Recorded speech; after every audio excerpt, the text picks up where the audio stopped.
The crystal ballroom of the Rosewood Hotel sparkled with 1,000 points of light, each crystal chandelier casting rainbow prisms across the faces of elegantly dressed guests. I stood in the shadows near the entrance, watching the scene unfold before me like some bizarre theater production. The bride, my sister Olivia, floated through the crowd in her designer wedding gown, accepting congratulations with practiced grace. Our parents, George and Margaret Wilson, followed in her wake like proud satellites, their faces glowing with the kind of joy they'd never shown for me. "Just sign here, Ms. Martinez," the wedding coordinator whispered, extending a tablet with the final payment authorization for the venue. I suppressed a smile at the false name I'd used to purchase the Rosewood Hotel chain 3 years ago.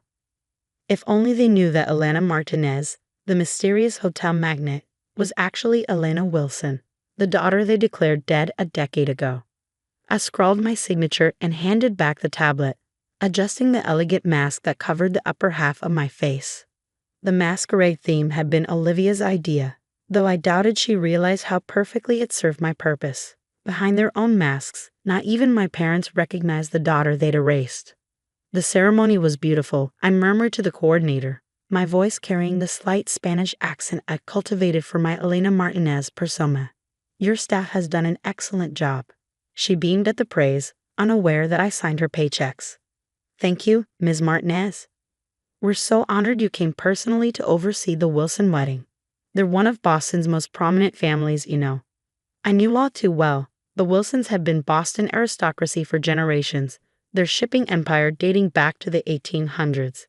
That legacy of success and perfection had been everything to my parents, and the reason they found it so easy to erase their defective daughter. My crime? Refusing to marry the man they'd chosen for me, the heir to a rival shipping company. At 22, fresh out of business school with dreams of modernizing the family company, I dared to suggest that arranged marriages were outdated, that maybe the shipping industry needed innovation more than it needed mergers through matrimony. The argument that followed still echoed in my nightmares. My father's rage, my mother's cold disappointment, and finally the ultimatum: marry Jonathan Porter or be cut off completely. I chose freedom. The next morning, I emptied my trust fund, a mere $50,000 they'd forgotten to freeze, and disappeared. I spent the first month in a cheap motel, teaching myself everything I could about modern business practices, digital transformation, and venture capital. I changed my appearance, adopted a new accent, and built Elena Martinez from scratch. What I didn't know then was that my parents had chosen to deal with my departure in the most dramatic way possible. Instead of admitting their daughter had defied them, they told everyone I died in a sailing accident off the coast. They even held a funeral, complete with an empty casket and tearful eulogies about their beloved Elena, taken too soon. I learned about my own death 6 months later when I tried to contact my younger sister. The email I sent bounced back, but not before I saw her social media profile picture, Olivia in black, standing beside our parents at my memorial service. That was the moment Elena Wilson truly died and Elena Martinez was born. "Ms. Martinez?" The coordinator's voice pulled me back to the present. "Would you like to be seated for dinner?" I nodded, following her to a table near the back of the ballroom. Close enough to observe everything, far enough to maintain my cover. The irony of paying for my sister's wedding venue and owning the mansion our parents still lived in wasn't lost on me. Over the past decade, I'd systematically purchased every property the Wilsons used, every hotel they frequented, and a controlling interest in most of their business partners.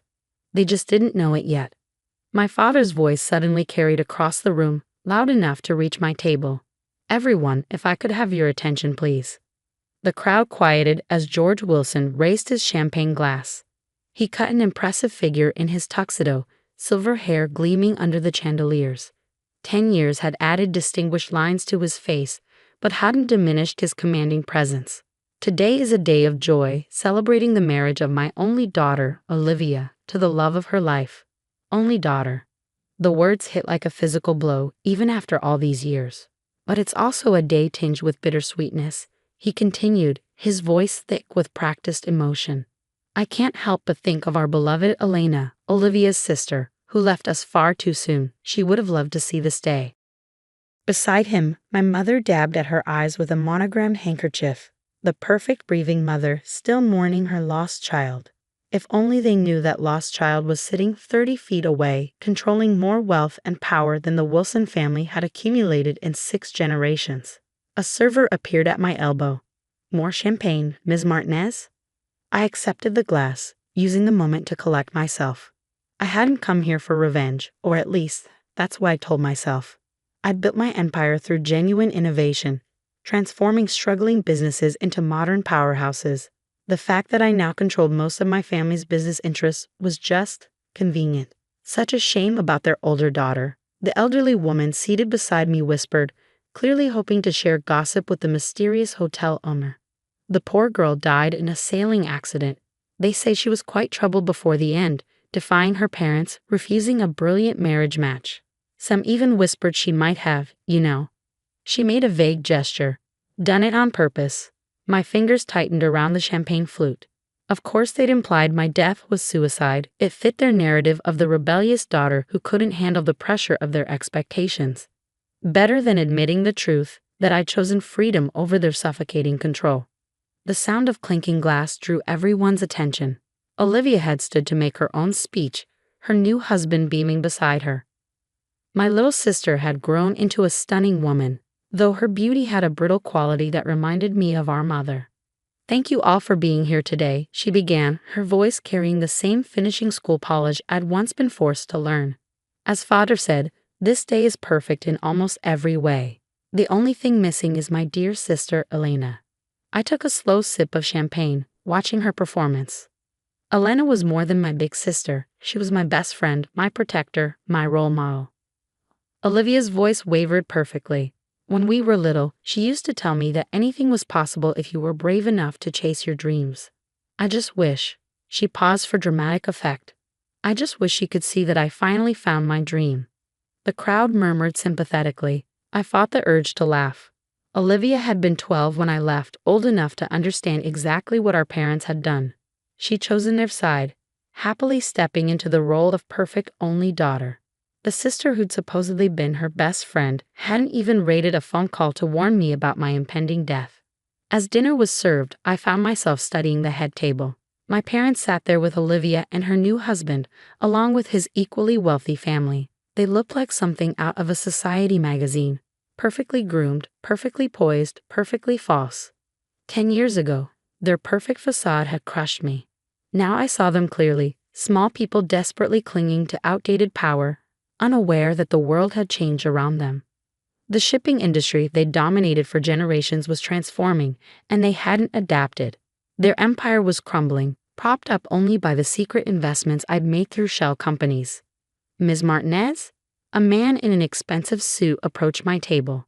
I recognized him as James Porter, my almost father-in-law, though he aged considerably. "I hope you're enjoying the evening. I must say, we were surprised and honored when we heard you'd be attending personally." I smiled behind my mask. "I make it a point to oversee special events at my flagship properties, Mr. Porter, especially for such distinguished families." He preened at the compliment. "Yes, well, the Wilsons and Porters have been pillars of Boston society for generations. Though I must admit, recent years have been challenging." "Oh." I kept my tone merely polite, though I knew exactly how challenging things had been for both families. My companies had slowly acquired controlling interests in their major shipping routes, modernizing operations and squeezing their profit margins. "The industry isn't what it used to be," he said, sighing heavily. "These tech startups, these modern logistics companies, they're disrupting everything. Why, just last month we lost our biggest client to some upstart called Phoenix Maritime." I managed not to smile. Phoenix Maritime was one of my first acquisitions, transformed from a failing local shipper into a digital logistics powerhouse. "Progress can be difficult to navigate," I offered diplomatically. "Progress," he scoffed. "In my day, business was built on relationships, on family connections. Did you know my son was supposed to marry George Wilson's older daughter? Now that would have been a merger worth celebrating. But the girl had other ideas." He shook his head. "Tragic. What happened to her? Though perhaps for the best, given her rebellious nature." The crystal flute in my hand threatened to shatter under my grip. Before I could respond, a commotion at the head table drew everyone's attention. My mother had stood up suddenly, swaying slightly, Apparently the champagne had flowed too freely. I simply must say, she announced, her voice carrying that peculiar precision of the elegantly drunk. How wonderful it is to see all our dear friends here, especially those who supported us after we lost our Elena. I sat perfectly still, watching the train wreck unfold. Such a difficult time, she continued, dabbing at her eyes. Having to tell everyone that our daughter, that she, well, the shame of it all. But we preserved the family name, didn't we, George? We gave her a proper send-off, even if she didn't deserve. Margaret. My father's voice cut through her rambling like a steel blade. Perhaps you should sit down. But the champagne had loosened something in my mother's perfect facade. Oh, but darling, I simply must tell Ms. Martinez what an honor it is to have her here. Such a successful woman, and self-made at that. Nothing at all like our poor Elena, who thought she could reject her family obligations and succeed on her own. She laughed, the sound brittle as breaking glass. As if a Wilson could ever survive without family connections. Why ever she didn't even make it a month before. That's enough. My father stood, his face flushed with anger. Margaret, you're making a scene. The ballroom had gone silent, hundreds of guests watching my mother's meltdown with horrified fascination. Olivia was hiding her face in her hands, her new husband patting her shoulder awkwardly.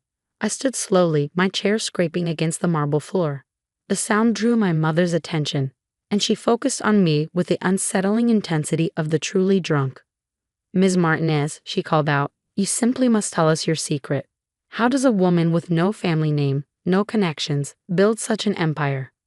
My Elena thought she could do the same, you know. Thought she was smarter than generations of Wilson business sense. And now she's what, mother? The words left my mouth before I could stop them, my careful accent slipping. My mother froze, something flickering across her face, recognition, impossible as it was. But the moment passed. She blinked at me owlishly, confused by the question from a stranger.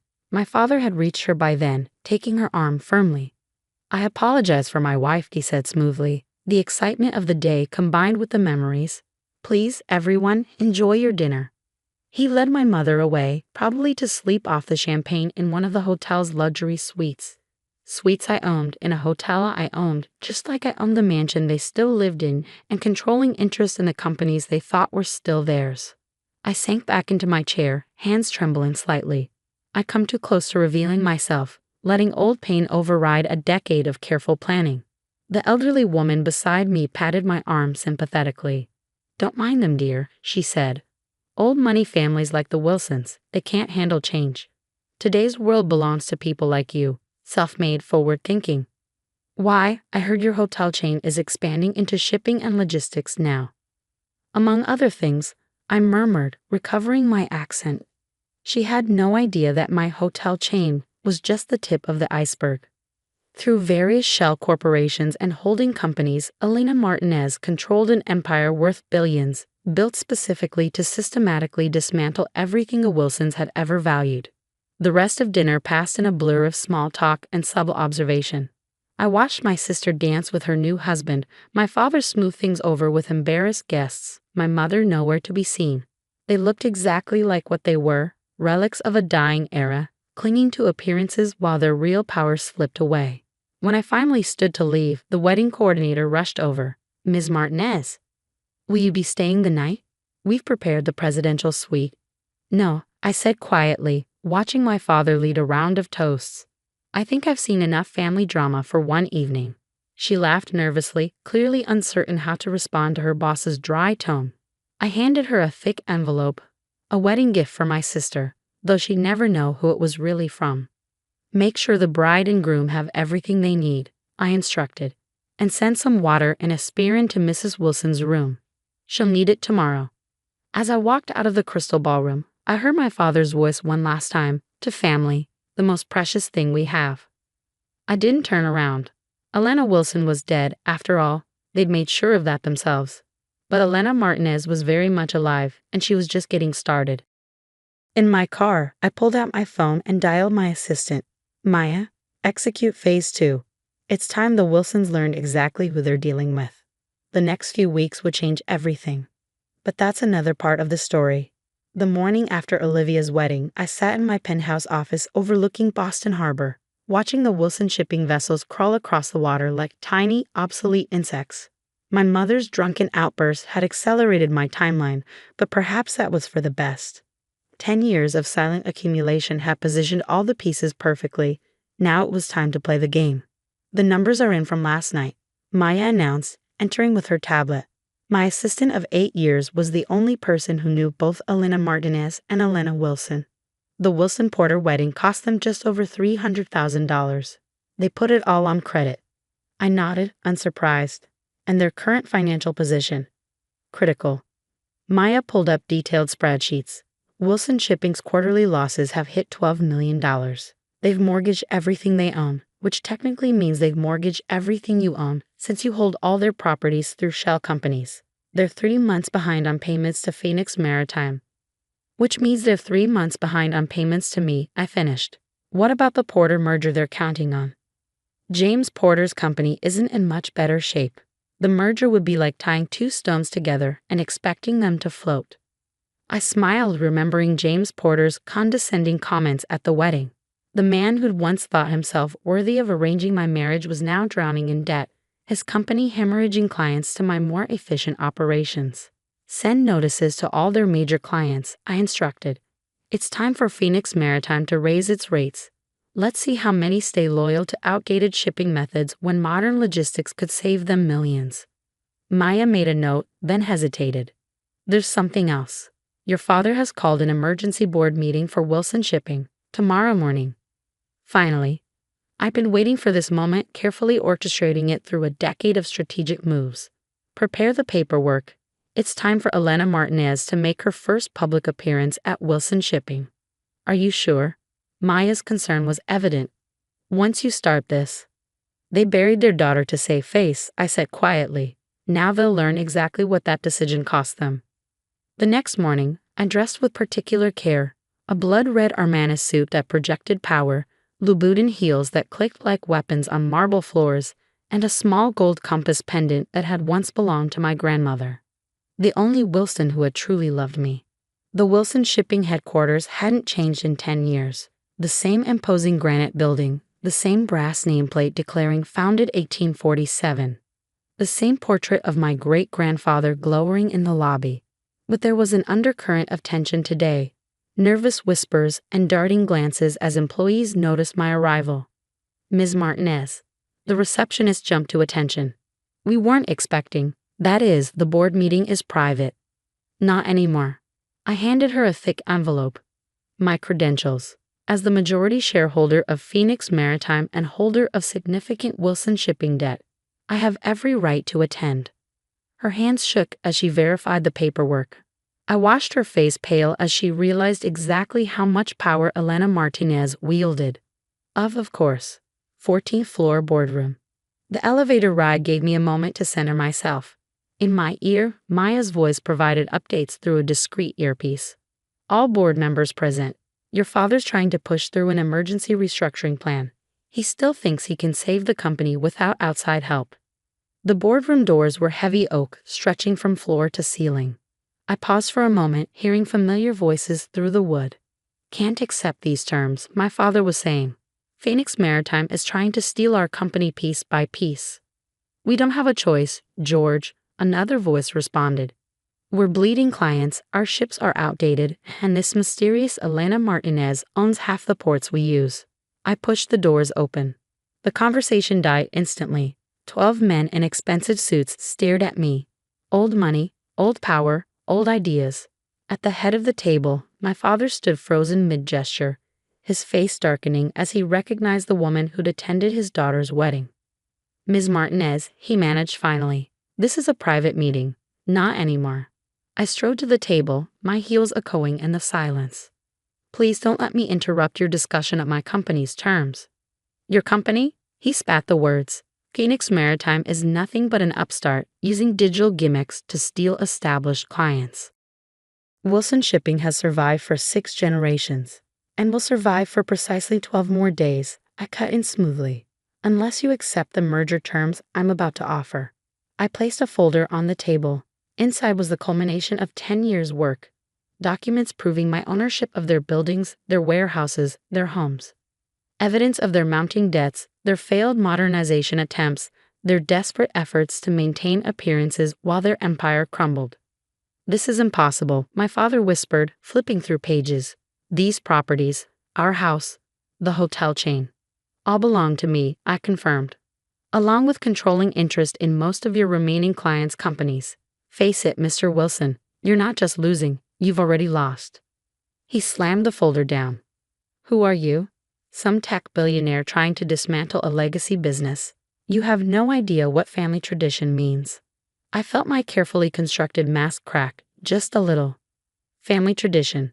I took off my designer sunglasses, meeting his eyes directly, like the tradition of forcing your children into loveless marriages, or the tradition of declaring them dead when they refuse to comply. The color drained from his face. "No," he whispered. "It's not possible." Elena, one of the older board members, breathed, recognition dawning. "My God, Elena Wilson." I smiled, not pleasantly. "Elena Martinez, actually. I took the name after you killed me. Makes for a better corporate image than being the dead daughter of a failing shipping magnate." Chaos erupted in the boardroom. Board members shouted questions. My father stumbled back into his chair, and somewhere in the building, an emergency alarm began to wail. "Enough." My voice cut through the noise like a whip. "You have exactly 24 hours to accept the merger proposal.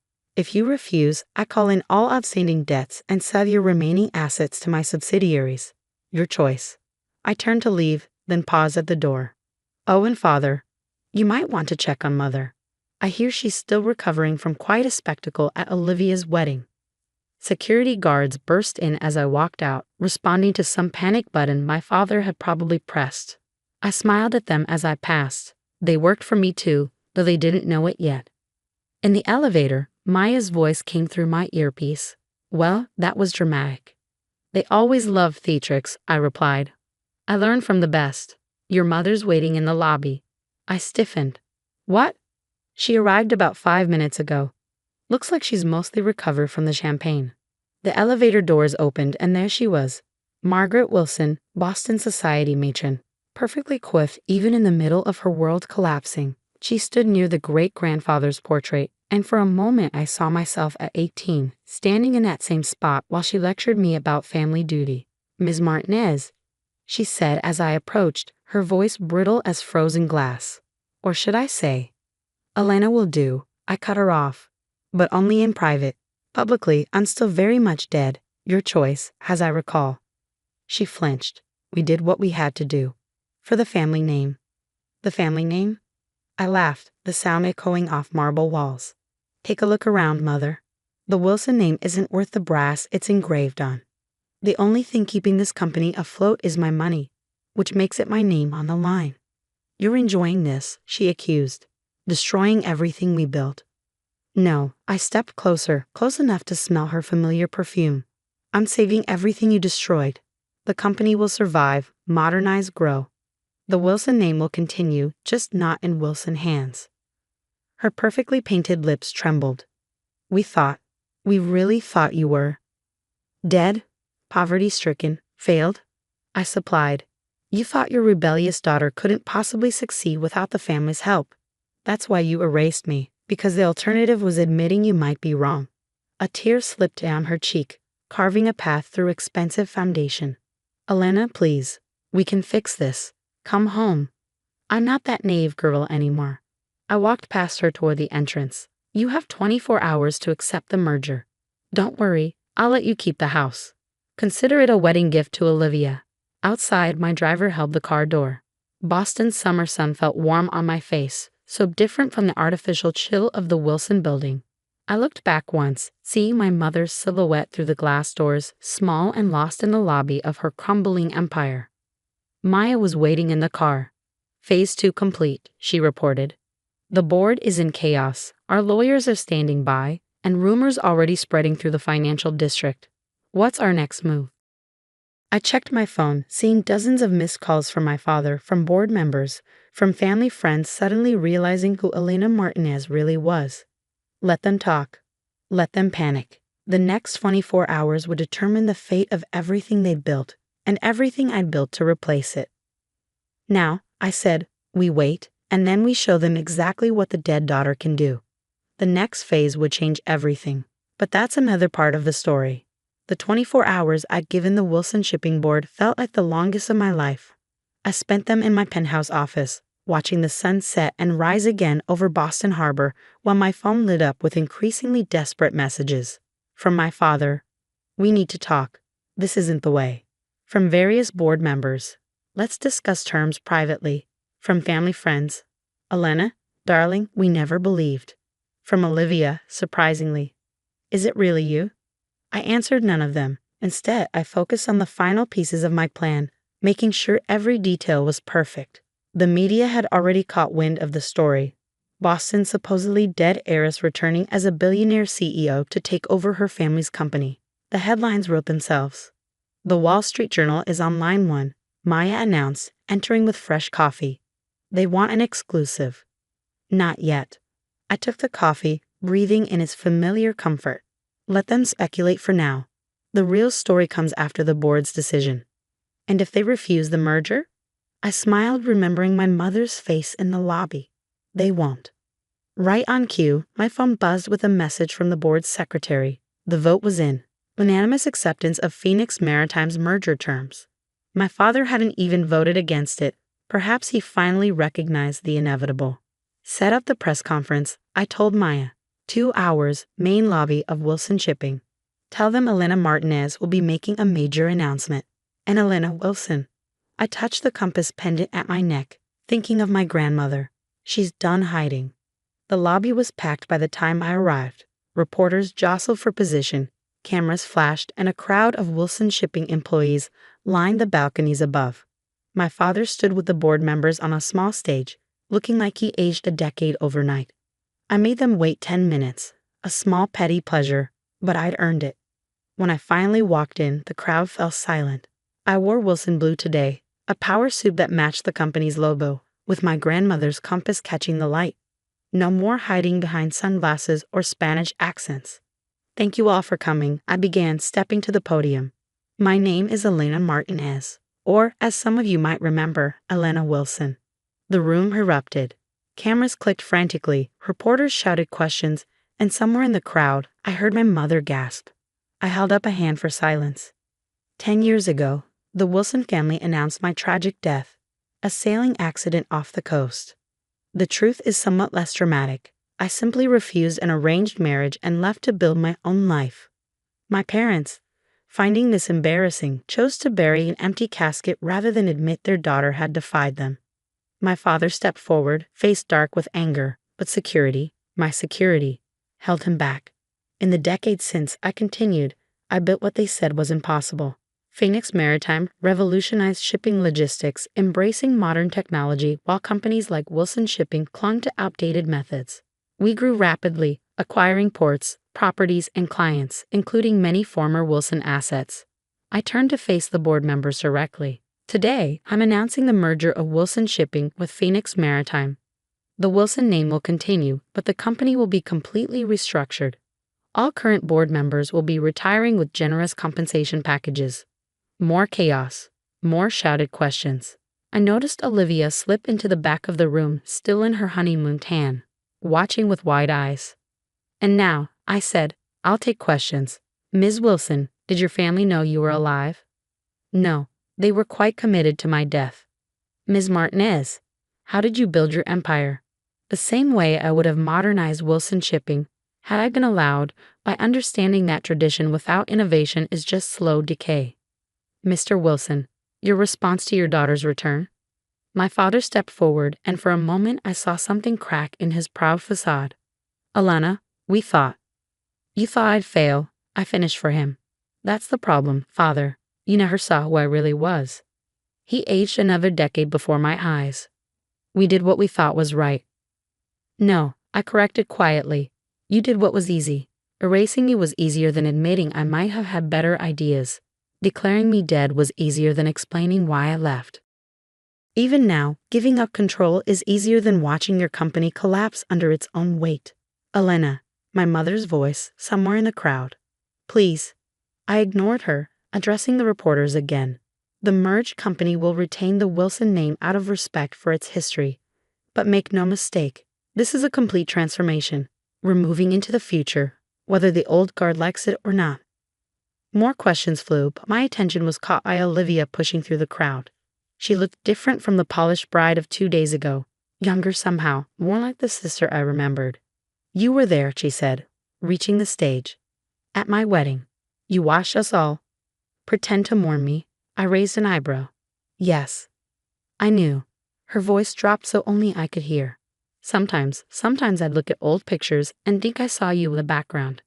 At charity events, business functions, I thought I was going crazy. You aren't. Why didn't you tell me? Back then, when they first. Would you have kept my secret? I studied her face, seeing the answer. No, you were always their perfect daughter. The one who'd never disobey. She flinched. I was 12.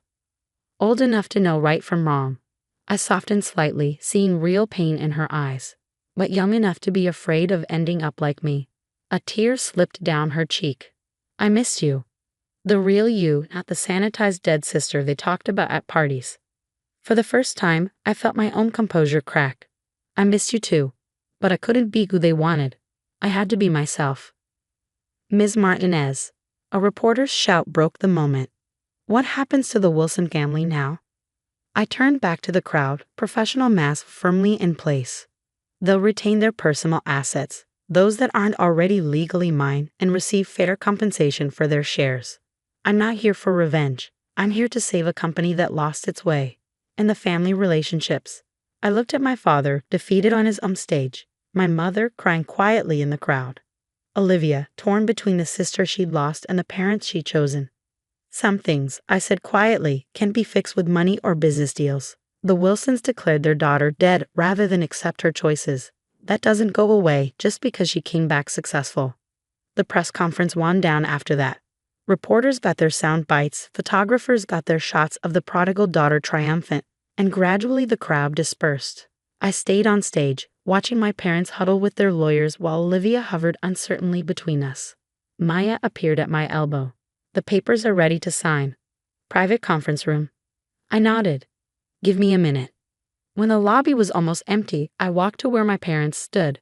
Up close, they looked old and tired, nothing like the towering figures of my childhood. The lawyers will explain everything, I said professionally. You'll be comfortable. The house is yours for life, the vacation properties too. I'm not interested in leaving you destitute. Just powerless, my father said bitterly. Like you left me? I smiled without warmth. The difference is, I'm giving you a choice. Sign the papers, accept a comfortable retirement, maybe even try to rebuild something resembling a real family relationship. Or fight me, lose everything, and prove that pride really is more important than blood. My mother reached for my hand. I let her take it, feeling her expensive rings press into my palm. We thought we were protecting you, she whispered. The business world, it's so hard for women. I pulled away. I know exactly how hard it is. I succeeded not because of the Wilson name, but because you forced me to fight without it. Olivia stepped forward. Elena, what about me? You're my sister, I said simply. My door is open when you're ready to know me as I am, not who they wanted me to be. I turned to go, then paused. Oh, and mother, the next time you're drunk at a party in my hotel, try not to brag about how you erased your daughter. It's bad for both our reputations. The paperwork took less than an hour. Signatures were scratched, hands were shaken, and just like that, Wilson Shipping belonged to the daughter they'd buried. The company would keep its name but nothing else. New board, new methods, new future. Later that night, I stood in my office watching the Wilson ships in the harbor. Soon they'd be repainted with the Phoenix Maritime logo, upgraded with modern technology, integrated into my larger transportation network. The Wilson legacy would live on, just not in the way my parents had imagined. Maya brought a bottle of champagne. To the merger. To the truth, I corrected, taking a glass. Sometimes it takes a death to bring it to life. Your sister's been calling, she said carefully, and your grandmother's compass. I touched the pendant. Grandma knew. She left me this compass the day before I disappeared, said sometimes the right path isn't the easy one. Smart woman. She would have loved seeing this. I sipped the champagne, remembering. She always said the Wilson pride would sink us faster than any storm. My phone buzzed. Olivia again. This time I answered. Can we talk? She asked quietly, Really talked, just us? I looked out at the harbor where the Wilson ships floated in darkness. Come over. It's time you saw who your sister really is. After I hung up, I asked Maya to order dinner for two. It would be a long night of explanations, of bridging the gap between the sister who died and the woman who rose from those ashes. But maybe, just maybe, something good could come from all this. I wasn't Elena Wilson anymore. That girl had died exactly as her parents claimed. But Elena Martinez was stronger, successful beyond their wildest fears, and finally, absolutely free. The merger would save their company. The money would save their lifestyle. But the truth, that would save me. And in the end, that's what the story was really about. Not revenge, not money, not even family. It was about a girl who had to die to become who she was always meant to be. I raised my glass to the dark harbor. To Elena Wilson, I whispered, "May she rest in peace." Then I turned away from the window and went to meet my sister, ready to begin whatever came next.